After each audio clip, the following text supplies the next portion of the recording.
A lot of folks will think because they've watched these clips or they've Googled something that they know what to do when the situation strikes. And that's when people get hurt, is when they misapply what they think they know to situations that they're unfamiliar with. Enchanted Sky Media.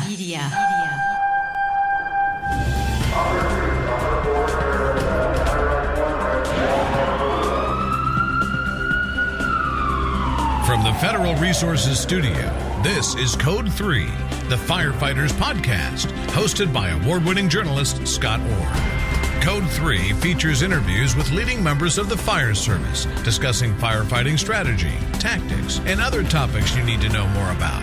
Now, here's Scott. That's right, and I will not let Parkinson stop me. Thank you for joining me again here on Code 3. This is the show for and about firefighters. We're informing and entertaining members of the fire service just like you from coast to coast. When you did your early training, did you make a lot of mistakes? If so, you likely learned more from the screw-ups than anything else. It was valuable experience and hard to replace effectively. But my guest today says a lot of today's younger firefighters are shortcutting their training and missing the point of it by using the internet. Benjamin Martin is a lieutenant with a large metro fire department in Virginia. With over 16 years in public safety, he speaks around the country on leadership. He's the owner of the leadership training company, Embrace the Resistance. And Benjamin Martin joins me now. Welcome to Code 3. Thanks, Scott. Thanks for your time this morning talking with me. This concept came to you while you were watching some new recruits going through the Denver drill. Tell me what you saw.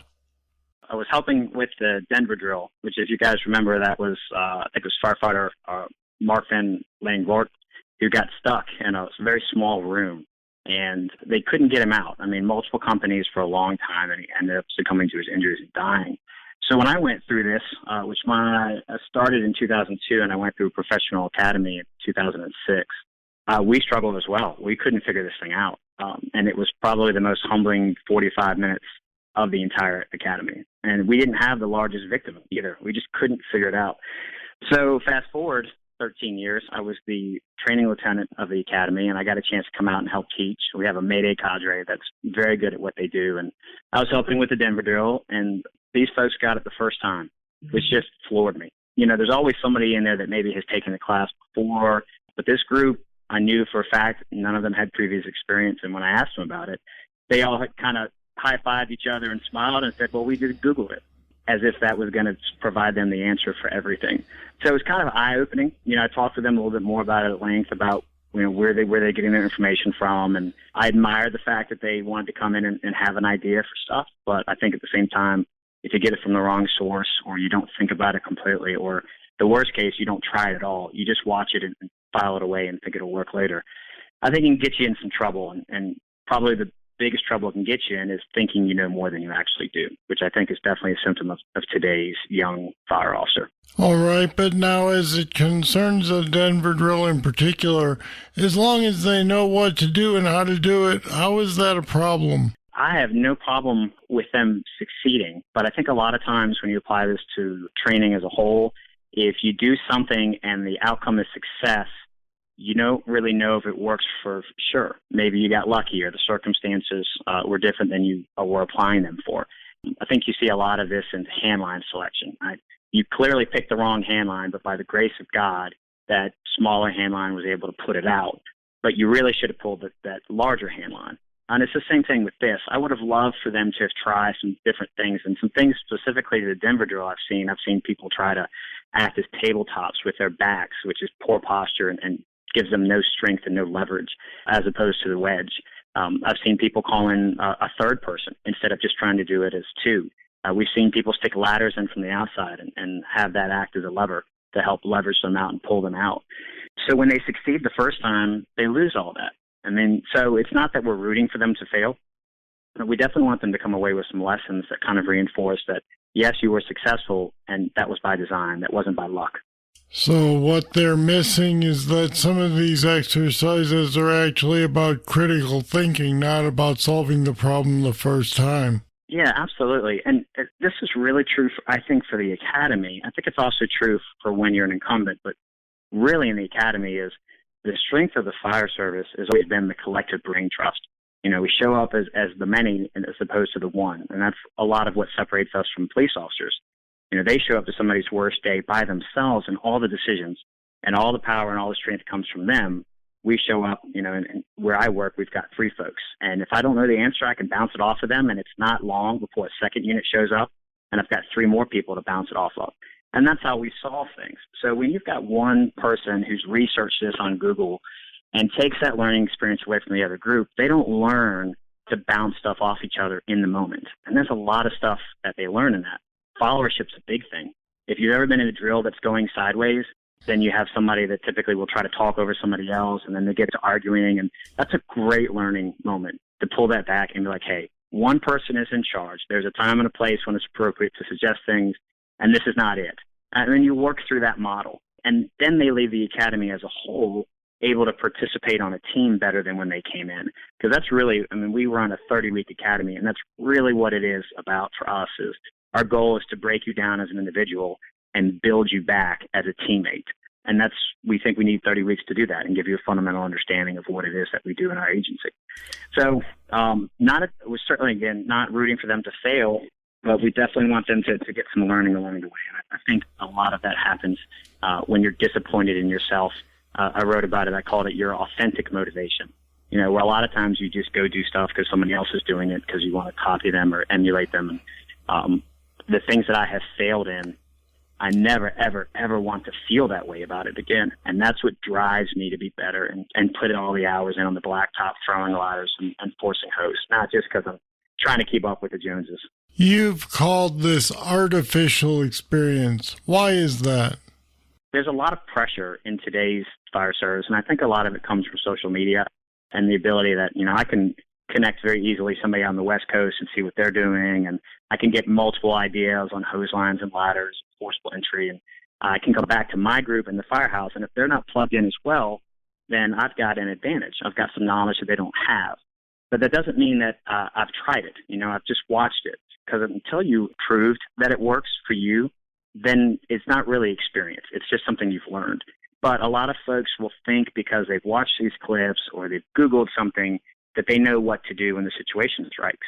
And that's when people get hurt, is when they misapply what they think they know to situations that they're unfamiliar with. And they rush in and they make a bad choice. Or they use something and they don't see that it's not working. And they have no plan B or C because they've never practiced beyond that. They've never actually practiced beyond the failing. So I think a lot of that offers some value to us. I'll be back with more right after this. When that call comes in and you rush to head out, the last thing you're thinking about is your safety. But your safety is all Federal Resources thinks about. At Federal Resources, we work to make sure that every responder is equipped, trained, and ready to come home safely. You look out for everyone else. Let us look out for you. Learn more at federalresources.com.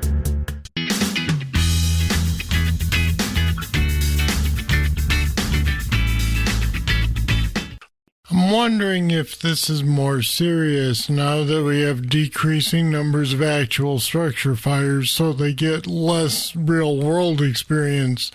I think the short answer is yes. I think what you've spoken to is correct. If you have less fires, then by nature you're going to have less experience. But I don't think that means that we have a bad product. I don't think that means that we put on bad academies or that people can't have long, fruitful careers where they gain a lot of experience. I think the key to overcoming that is humility, is always constantly seeking out what you don't know and never catering to the bravado that I see a lot of folks get. And I don't know if you've seen this in your experience, where this is typical for me. It feels like somewhere around the 2, 3, 4 year mark, you get this 220 idea where people that have been on 2 years think they've been on 20 because they've gotten comfortable riding the back seat and maybe they're driving. And some agencies, they may even be riding in charge, calling the shots. But then one call, and it only takes one call to just shake them to their core about, holy crap, I had no idea what I didn't know. And that's where mentoring comes in. You know, when I can pull a young guy or girl aside and be like, hey, you don't know everything you think you do. These are some areas you can work on. And I have spent the time to build a relationship with them in which they take that advice and they're not mad that I've told them about their shortcomings. They're excited about it. Like, that's where the fire service wins. And I think we can do a lot with that if we recognize it. Instead of lamenting the fact that we don't go to enough fires anymore, we just take advantage of the times that we have to train. Take advantage of the conversations at the firehouse where those senior guys and girls are passing down their experience through stories and rituals, and we stay hungry and we never stay satisfied. I think as long as we do those things, I don't think it matters how many fires we go to. I think we'll always be prepared to meet the mission if we put that idea first. Is there a way that we can overcome this artificial experience? I mean, there's no way to keep people from using technology, so do you just tell them on day one, hey, don't do this, or how do you fix it? Oh, not at all. And I don't discourage it. I just recognize that my role as an instructor is I've got to move beyond that. So part of the things that, we try to really drive on is we challenge it, but we don't kill it. So I like the fact that they're creative in trying to find solutions. I like the fact that they're going outside. And the classic example of this is they go away to a conference and they come back and they're super excited about something they learned. And then they try to present it to the guys at the kitchen table and they crap all over it. And they're like, no, that's not how we do things here. And like, what a waste that is.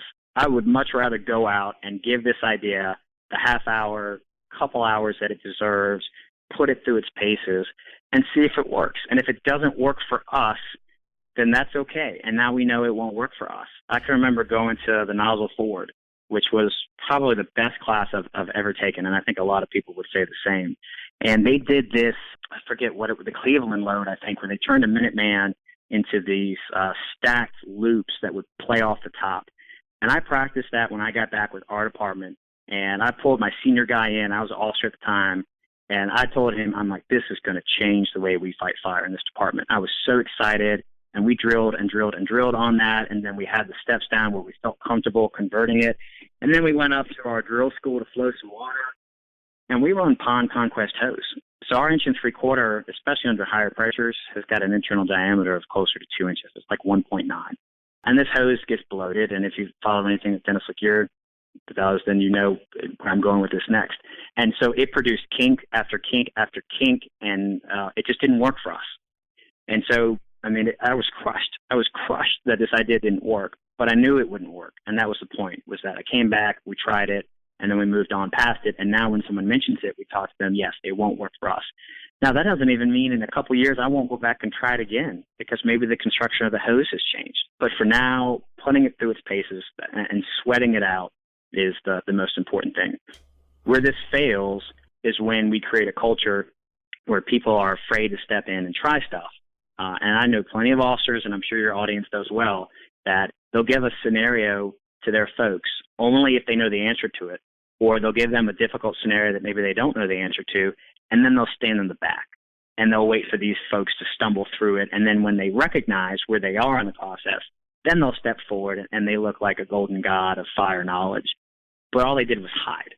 That's where artificial experience hurts us, where they hide behind their rank, or they hide behind they're running the drill, and they don't spend the time actually going through it. But in terms of using technology, we should absolutely be using technology. Like, fire does not fight fair. So why the hell should we? I mean, we should be using every advantage that we have to try to get folks as much experience as they can. And if watching a YouTube video of a house fire out in Ohio from the convenience of a fire station in Virginia, well, let's do it. There's nothing wrong with that at all, as long as we have some experience actually providing some perspective about what it is they're seeing, not just the social media comments down at the bottom part of the video. All right, Benjamin Martin, thanks for talking with us today. I appreciate it, Scott. Thank you.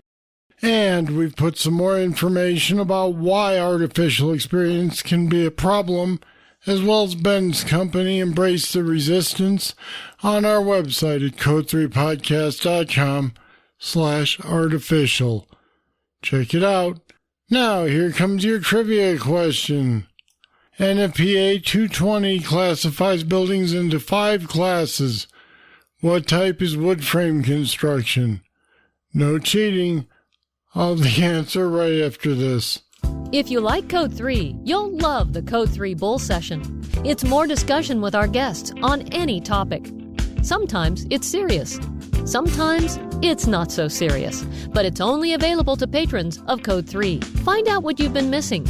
Go to code3podcast.com/support. Pledge just $10 a month to support Code 3, and you'll get immediate access to all the Bull Sessions in our library and future interviews as we post them. Become a patron today, support the show, and get access to the Code 3 Bull Sessions. Here's the trivia answer.